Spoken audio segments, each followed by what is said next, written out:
Welcome to the Silver Lined Relaunch, and this is episode number 45. Today, I have the pleasure of bringing you a true firecracker, Tori Stevens. You are going to love this conversation. Not only is she going to talk to you that you're not your JOB, that your identity is not about what you do, it's about why you do it, what is deep inside. And she says, don't abandon yourself and don't abandon your identity. Okay, there's so many more just like pearls that you're going to take away from this episode. So now let's have this conversation begin. You're listening to the Silver Lined Relaunch, and I'm your host, Hillary DeCesar, award-winning entrepreneur and transitional coach. Each week, I'll invite you to tune into inspirational stories, revealing how you too can turn ordinary experiences into the extraordinary. Feeling stuck? I'll share step-by-step strategies to fuel your ability to experience a life where silver linings are both abundant and possible. Hello, everyone. Welcome to the Silver Lined Relaunch. And today I have Tori Stevens with me. And I got to tell you, before we hit the record button right now, we were chit-chatting about things that are going on with her in her life. And you know how you have people that come into the room and it just lights up? Well, I can see her on the video. If you go over to YouTube, you could see her, but you're going to feel it coming through the airwaves. So Tori, welcome to the show. So excited you're here. Thank you so much for having me. I cannot wait for this conversation. Well, and what's so great is that when you're on fuego, like you are right now, and the energy is just like emanating from you, it literally fires me up too. And so I'm excited that you've had such a spectacular morning and that we are going to continue this like cruising. Let's just keep it going. The flow is awesome. Yes. But for those that don't know you, and I know that that is hard to even fathom, but could you share a little bit about your journey, about the silver linings that have gotten you there? And I have my highlights that I want to make sure to bring out as well. And we might even talk a little bit about, some of the successes you've had this morning. So tell me more about you and Yes. your success. Okay. So 3 years ago, I decided to become an entrepreneur. I am a single female. I have a house, a horse, a dog, and a car. So obviously it took some strategic planning, recognizing that I was needing to be my own champion when it came to, especially financially, be able to do this successfully. My background is higher education and corporate America. So when I was in higher education for the first 7 years, I was either in admissions or career services. And I really focused in on why. And it was so baffling to me how nobody asked why questions. And that's how I actually found Simon Sinek about 14 years ago, because I was like, oh my gosh, he's one of me. Like, I ask why questions, just like he says, it's not what you do, but why you do what you do. That was really important because one of the absolute best TED Talks out there for those that haven't seen. Yeah. I mean, oh my God, I still to this day with my coaching clients and in my group coaching, I have everybody watch it. Everybody. Yeah. Oh, me too. 100%. In and Yes. out, on the way down so and on the way out. So good. Yes. So that was really important because in 2008, when I was in admissions, and then in 2010, when I was in career services, everyone was focused on, this is the undergrad degree I'm going to have. This is the job that I'm going to have. I'm going to be in this job for a significant amount of time, like potentially decades to come. And when that carpet got ripped out from underneath everybody, especially in 2008, everybody had to hold up the mirror and go, who am I? Because my job is not my identity. But over the past maybe decades or two, I've made it my identity. So everybody understood the what, but people weren't understanding the how and the why. Carry that forward. So hold on before Yeah. you even continue, because that's too good to pass up.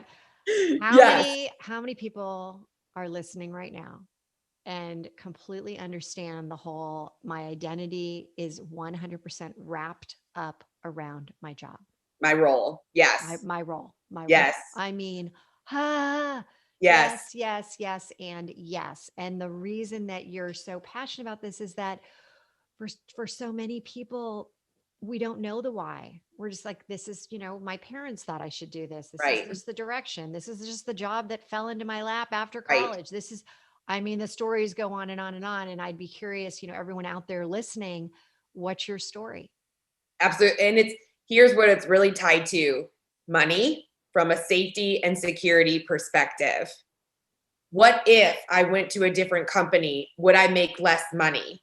I don't have time in order to find a different job. I don't know how to do anything else besides what I have been doing. So who would hire me? We already have abandoned ourselves and our identity before we have even ever taken one step forward and gotten curious. We have shut down the opportunity. So what happens 100%. is, yes, our identity gets left behind. So here's when our identity blows up in our face: in a midlife or quarter life crisis. That happens because we have focused on external objects or things in order to give us, I call, a caffeine boost of happiness. Mhm. We need a new haircut. We need a new outfit. We need a new relationship. We need to move. We need a different job. Or half the time that's what a different job is. It's just another caffeine high. It is a distraction externally because we do not understand and we have forgotten who we are internally. Yes. I call it the midlifer stuck in the mid zone. Mm. And Yes. I love your caffeine high. I mean, yeah. Yes. Everyone's like, kind of like, give me the fix, give me the fix, give me the quick fix. Absolutely. And The point me in temporary that, high. point me in that right direction. And it might be a lot of different things, but somehow, Yes. yeah. How do we keep that IV going with the coffee, right? Right. Absolutely. Right. And so what's really happening inside is, I call it an internal rub is going, where your role that you play externally and the identity that you play internally are like literally two sticks. And think about a fire when you're out in the woods, right? You rub those suckers together so many times and it's going to ignite. Or as Brene Brown would call it, or the medical world, chandeliering. And so that reaction, because here's the deal: your body has been keeping score on you, because every time you go find a caffeine high, it's like, okay, for right now, I'm all right. And for right now, I'm all right. And sooner or later, it doesn't work. The piggy bank is filled.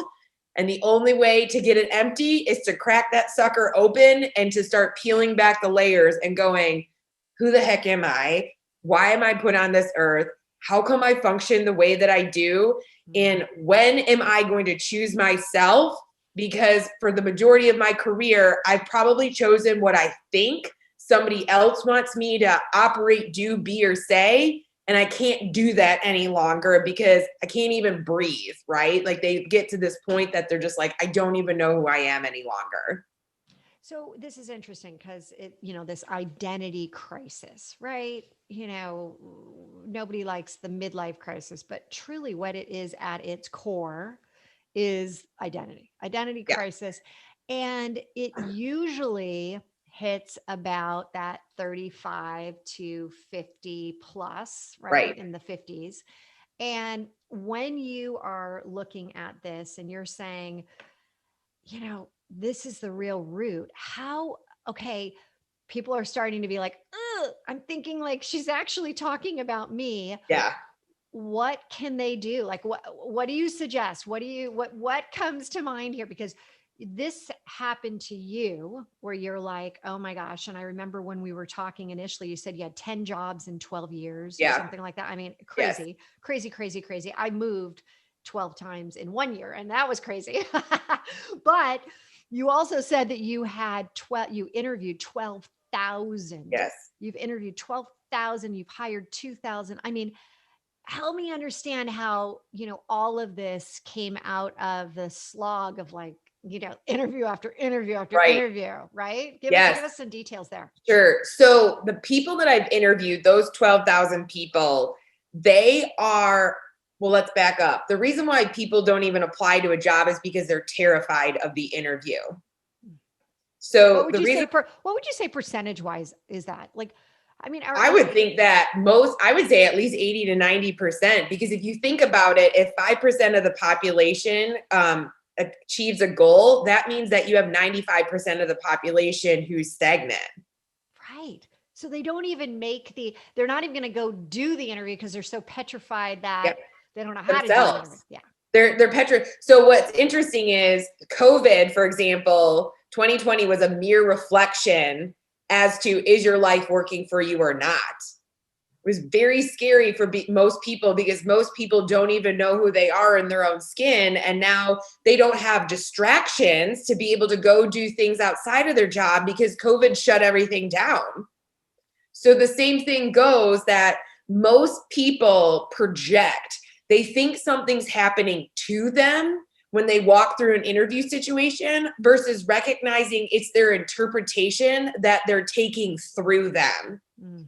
So, for example, I teach think, talk, walk when I'm coaching or when I'm speaking or teaching or consulting. The reason why think is so important is because we don't do that. The only time we typically think is when the you know what has hit the fan so many times, year after year after year, that we have to recognize we're the common denominator. And the door is hitting you in the ass, and you're like, okay, I can't avoid this. Absolutely. It just keeps happening to Yes. me. Because we blamed for years. We blame, it's my boss, it's my job, it's this, it's that. We blame all external, but we never say, what's my responsibility in this?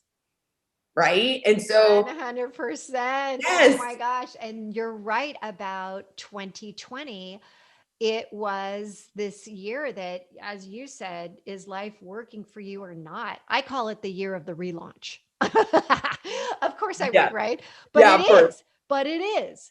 Every single person in 2020, everyone I've talked to, right? I mean, at some point during the year had a relaunch in some area of their life. And it's because they're asking themselves that question. Is it working? What's not working? And they're realizing, hey, all fingers are pointing back at me. Absolutely. It's a mere reflection. It is 100%. So that's the part about interviewing, is when somebody interviews you, it's a mere reflection. And so we don't know how to communicate externally. And the reason why is because we haven't done the work internally first to even understand why we're saying what we're saying. We're just talking heads. We're bobbleheads. We're just right. Absolutely. Right. So we anticipate, and then we've got this story in our head of what we think we should be saying to appease the other person, because what we've done literally from the apply button or in the interview process is we've lowered ourselves. Mm-hmm. We've said, I'm inferior to you because you have the job and I want the in. And so I'm going to try to mold and manipulate myself to be able to find a common ground so that you think I'm good enough to be able to move forward in this process. That's the same thing that happened when I did admissions work in Flint, Michigan in 2008, when 99% of the people I worked with were non-traditional students. They didn't have an identity any longer because of their job was gone. So they came and they said, well, I've been told by the world that now I need to go get a bachelor's degree in order to get a job. So this is what I'm doing here. And I'm like, that's not good enough. You have to understand why you're about ready to invest almost $100,000 and 4 years of your life into this. And they're like, I just need a job. And I'm like, that's not going to fly. Right. So the same thing. So when I interview people, there's only 2 questions I ever ask from a behavioral based perspective. The first one is, tell me when you've been in a follower role, but you've led from behind, because everybody says they're a leader. But if you think about it, most jobs that you're going to have, you will be in a follower role. Even if you're a manager or a leader of your company, you still are in a follower role, because unless you are the CEO of the company, you are following someone else's direction, that mission statement, right? So that's number one, is that tell me when you. And even if you're the CEO, you still Oh, you yeah. hire experts, you hire your marketing person. You have to believe that they know what they're doing, and you hope they know more about their specific area than you. Absolutely. So And when tell me where you have been in a follower role and led from behind. I mean, yes. yes. Right. That is So there's good. that one. And the other one is, tell me when you've had to change your personality or behavior traits in order to work with a person or a group. If you are not self-aware enough to know how you show up when working with others, and again, you think it's somebody else's problem on why you don't function with them, we have a problem. And so those 2 questions allow me to know, do you know yourself well enough so that I can understand, are you trainable? Because to me, I'm not looking at you as in, you're going to be really great at this job that I'm hiring you for. I'm looking at you as, are you going to be someone who wants to link arms and elevate this company and potentially be here for the next 3 to 5 years and make it your best go? I know I'm not looking at you for like, you're going to be here for forever. I don't care about that, because I don't even know where this company is going in 3 to 5 years. What I'm worried about is, are you self-aware enough to know how big or small your learning curve is going to be as you take this job? Because I know you're not thinking just about this job. I know you're already thinking about the next job that you want at this company. You know what? This is relevant not just in the working world. It's relevant in your life. It's relevant in, I've been divorced, and first thing I had to do was raise my hand and say, "Hey, this is both of us. My responsibility. I contributed, you contributed." And too many people, it's the blame game, right? I could have had this happen. I could have done this if they had done this. I would be more successful. The company would be more successful if I had more money, if I had more investment, if I had more customer. I mean, all of these things. I absolutely love it. I love it. Anybody who has to interview anybody out there, make sure that you have documented those 2 questions. I did. Yes. I love it. Yes. Okay, so you have come from corporate, you moved into this entrepreneur role. You obviously did not, or maybe you did, maybe it's just, innate. We have talked about Malcolm Blackwell in the past about, doing something 10,000 times to really have it, get seated in you. But how did you go from that corporate and learn all of these incredible things that you have been sharing with us? What path led you here, and in terms of like courses and things? Because I know a lot of us out there are course junkies, and we're hearing you're like, gosh, this is, really good stuff. Yeah. It's all, so there aren't courses, it's people. So we are terrified to connect with somebody that we don't understand what already the end intention is going to be before we ever have the conversation with them. And we think that the only time that we should be networking is when we're needing a different job. And so it is the 12,000 plus interviews that I've done. It's the like 2,000 plus people that I've managed.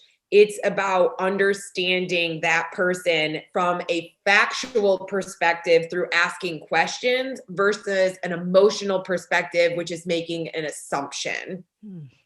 When you listen to when somebody is saying and you ask a question back that starts with who, what, where, when, why, or how, it's a factual question back. You are not putting words in somebody's mouth. You are hearing what they're saying. and you are meeting that person exactly with where they're at, and you are building on again and again and again to the conversation. 100%. And I got to say it again. They label this, I was a psych major, narrative therapy, right? You always repeat back what they are saying, and then you can add to it the how, the what, the why, Right. the why, which is Yeah. so critical for you. And in this think, talk, walk method, we've discussed the thinking, and tell me more about the talk. Sure. So once you gain the curiosity, which inspires you to gain knowledge, wisdom, and information, that's the think process, you move on to the talk process. And when you talk, you have to talk internally first. So you take that all that wisdom you learn in the think process, and you're starting to categorize out for yourself, like what works for me, what doesn't work for me, like what do I want to learn more about. And then that's when you have to speak it out loud, which when you speak it out loud, it means that you are at a stage that you have trust, worth, and value in yourself. You recognize that when you ask somebody to give you 20 minutes of their time, you're not doubting yourself any longer that, quote, they're too busy, I shouldn't ask them. Somebody who does that is buffering themselves because they don't believe in their worth or their value, or they're not trusting their own thoughts yet. And when you start trusting your own thoughts and you are willing to be in an open dialogue, your confidence will elevate. Confidence isn't something like one day you're like, I'm going to be confident. It has to be rooted in somewhere else. And it has to be rooted in trust. That's why, like, I did this presentation recently to the city manager and city mayor of Charlotte. And I had to give myself a pep talk before I walked into that presentation saying, there is a reason why that you are here, Tori, that you were asked to be in this presentation. And it is because you speak truth and you trust yourself when you hear something and you're willing to lean in and keep getting curious. I'm not worried about an outcome, an expectation, an assumption, or a judgment that could come out of the conversation. I'll deal with that when I get there.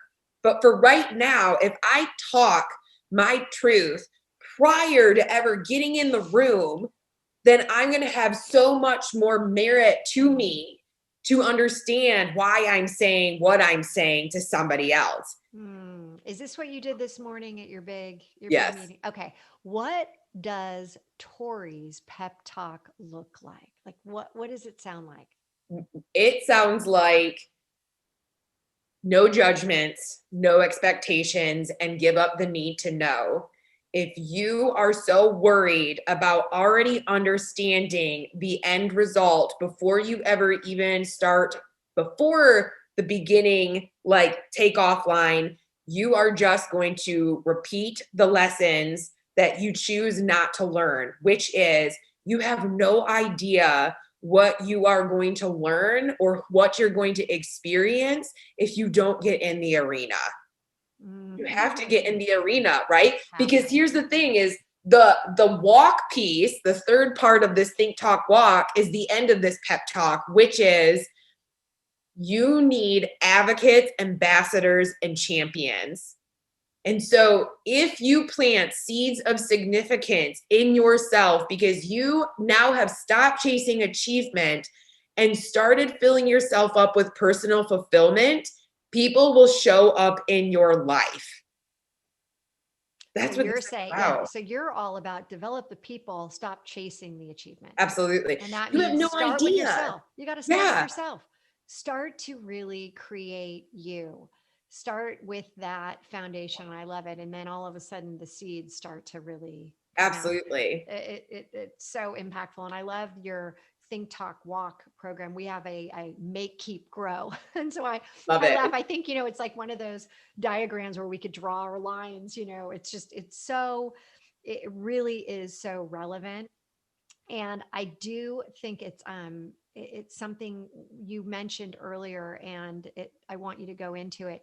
you have some interesting ways of defining the process. One of the ones that you mentioned to me was date your career. Yes. Can you help us? Because again, I just got to say this.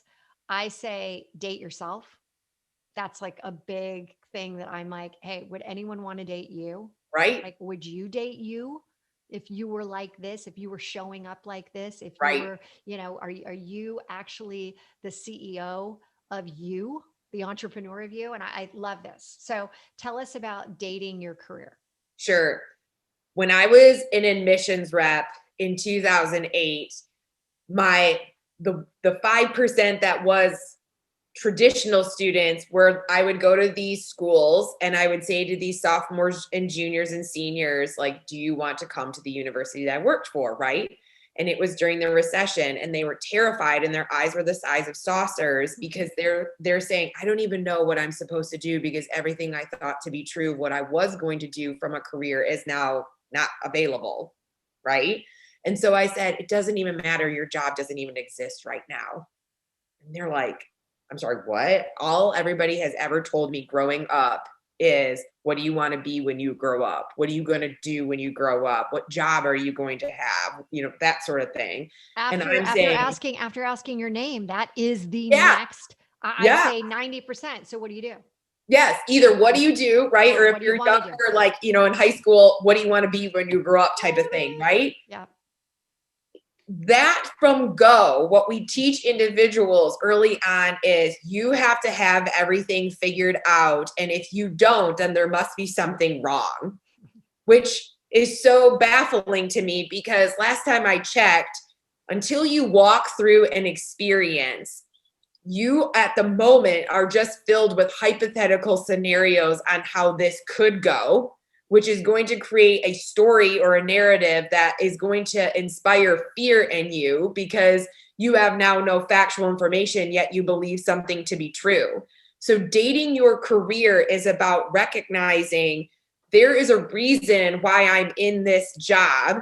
Do I recognize that not everybody functions like I do? That's really interesting. Most people think we all function the same, or everything should come just, and I'm like, there's no way under the sun I would ever be a scientist, or you would want me to touch anything dealing with math. Like, it would be awful. Like, it would not happen. Like, it'd be bad, right? So, like, why do you think that we're all the same? We're not. We're different. And what lights you up might drain me. And I'm thankful that you can be on this team to help me do X, because I'll do Y. And because we're recognizing the diverse experiences, yet we're figuring out the relationship to be inclusive, that will elevate both of us. Right? So it's a partnership. Yes, yes. But then what happens when, It's when you yeah, realize it's like that Lego set that, as you plug in another one of the Legos, you're continuing to build out the end product. right. A lot of times you can't do it all on your own. And in fact, the two coming together is better than just the one. Absolutely. Right. And then the other thing is that just like dating people, and dating could mean friendship, right? Or a relationship, or dating your career, please recognize aspects belong in your life for a reason and a season. And most of us are living on expired seasons when we talk about our career. And what happens is, especially females do this, we do 150% of our job, when really we're doing an additional job description in our job. And when we leave, they're going to have to hire more than one person to fill our spot. And the reason why is because we should have moved on from that job, I guarantee you, at least 2 years ago or longer.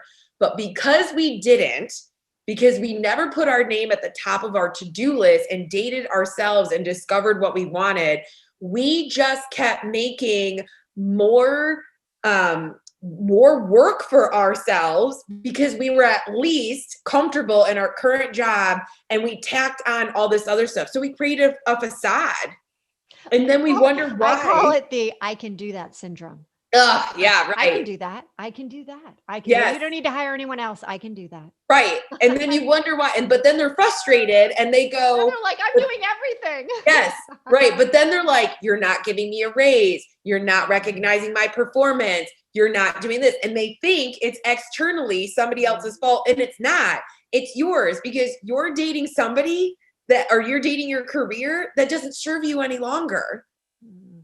But you would have to believe in yourself and trust yourself and recognize that every single time that you feel pain, you better look in the mirror and recognize who is causing that pain.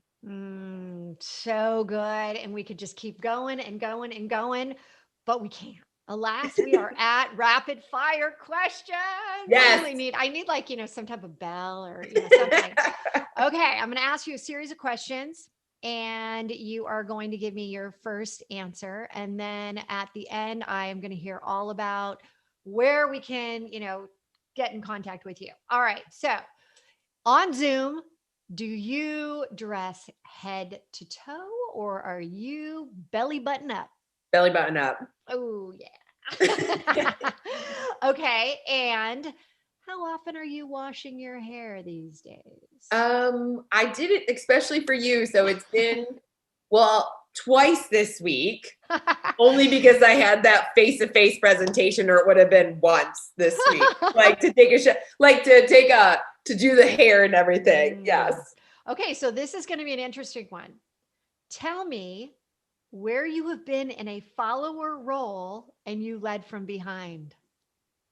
Oh my gosh, my whole entrepreneur career is in a follower role because the person is the leader. It's their life that I'm working with. It's not mine. That is the money answer. That's good, girl.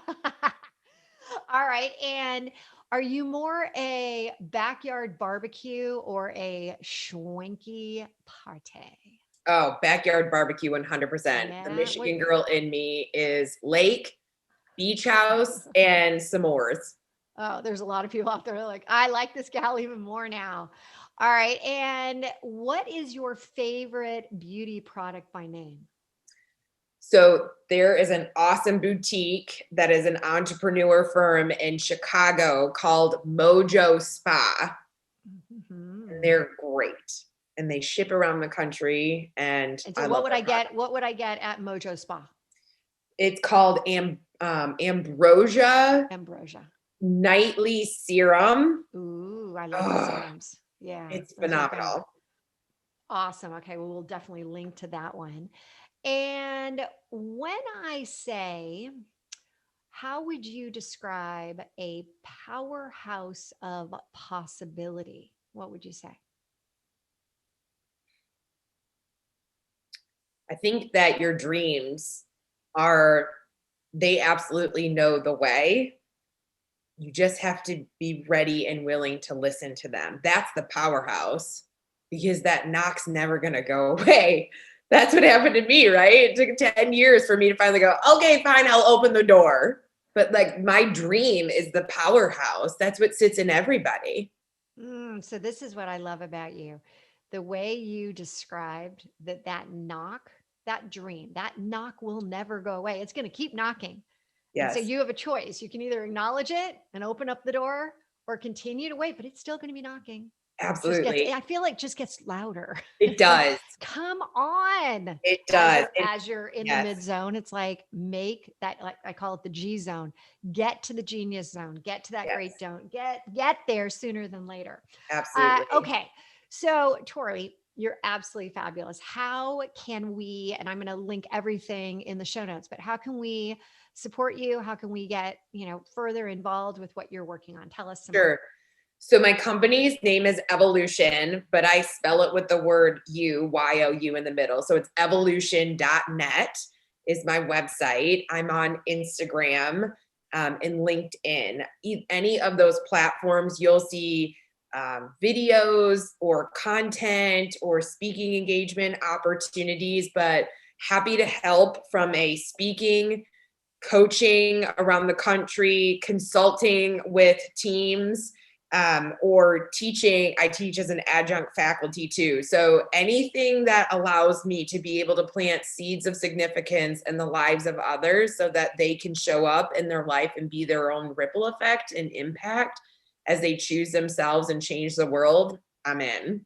All right, everyone. You've heard that. And is the handle the same? Instagram, it's EvolYOUtion with the Yep. U, Y-O-U. And again, we'll have these all connected. Well, Tori, thank you for being here today. Lively conversation. You continue to bring that awesome aura around you, like that firecracker spirit, which I love so much. It helps me get through, these shows as well. So Yeah. thank you for being here. It was really a pleasure to connect, and I look forward to keeping you, hey, who knows what we're going to do in the future together. Absolutely. Yeah. It's awesome. Okay. Take care. Bye. Thank you so much for tuning in today. If you felt a connection to this episode of the Silver Lined Relaunch, please head over to iTunes now. It would mean so much to me if you would leave a good review and help others find silver linings as well. And don't forget, you can have immediate access to all of the bonuses and notes from the show today in our treasure chest, which you have access to for free by texting 55444 and typing in treasure chest. Or you could go to our private Facebook group, The Relaunch Effect, Living a Life You Love. Together we've hit the reset button for you, turning your transitions into a transformation. Until next time, don't forget, there's always a silver lining.